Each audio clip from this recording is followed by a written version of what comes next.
Okay, I was asked about barbecue ideas.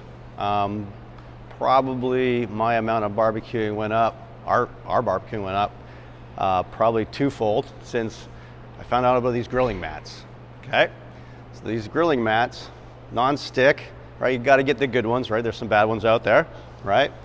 But they keep your barbecue cleaner, nothing falls into it, right? They're reusable. I think we used them for up to 2 or 3 months, so maybe 10, 20 uses. They clean up pretty easy, right? Way less flare-ups, right, which is also good. And what I found overall, right, we can now do like bacon and eggs and hash brown on the barbecue, which is kind of crazy fun, being outside doing that.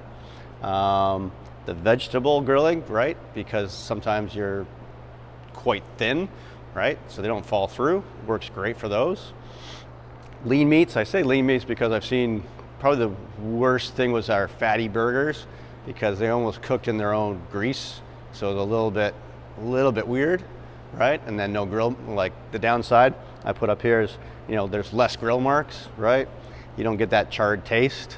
And then obviously if you have a direct flame, it is gonna mess up this little grill mat, right? So don't go too hot. But the cool thing is, hey, you melt cheese on this, you can just wipe it off, doesn't stick, right? Chicken and fish don't stick to the grill, right? What I found on the grill marks on the other ones, right? They stick, it's kind of a messy time. So give them a go.